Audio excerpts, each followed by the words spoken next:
Nous allons vous montrer comment nettoyer correctement le robot de tonte iMow et comment le stocker pendant l'hiver.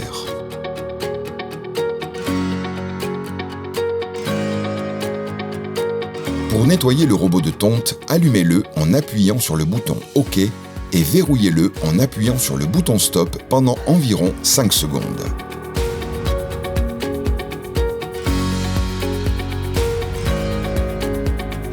Placez le robot de tonte sur une surface dure et plane, puis nettoyez le boîtier avec un chiffon humide. N'utilisez pas de produits de nettoyage agressif et ne nettoyez jamais le robot sous l'eau courante ou avec un nettoyeur haute pression. Cela pourrait endommager le moteur, l'électronique et les joints. Pour nettoyer les lames, placez l'iMow verticalement contre un mur stable. Enlevez les grosses saletés avec la brosse, puis démontez la lame de coupe et le disque d'entraînement pour pouvoir atteindre toutes les pièces. Pour retirer la lame de coupe, appuyez d'une main sur la languette du disque d'entraînement tout en desserrant l'écrou de fixation de l'autre. Il est recommandé de changer la lame de coupe toutes les 200 heures de fonctionnement. Votre robot de tonte vous l'indique automatiquement quand il est temps d'en changer. N'affûtez jamais une lame de coupe émoussée, remplacez-la par une nouvelle. Le robot de tonte iMow ne peut tondre silencieusement et donner un résultat parfait que s'il est équipé d'une lame affûtée. Nettoyez soigneusement le disque d'entraînement et la lame de coupe avec la brosse, puis remontez-les sur l'iMow.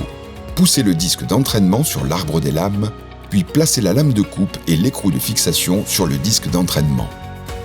Serrez l'écrou de fixation jusqu'à ce que vous entendiez un clic. Vérifiez ensuite que la lame de coupe est correctement montée en secouant délicatement la tondeuse. Une fois nettoyé, remettez le robot dans sa station de base et allumez-le en appuyant sur OK.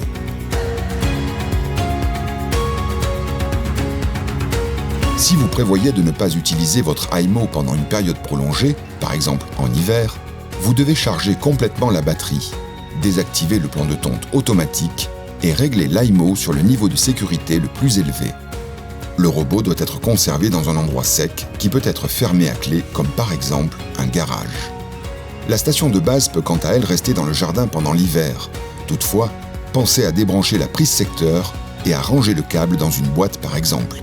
Couvrez la station de base avec un bac en plastique et fixez-le au sol avec des piquets.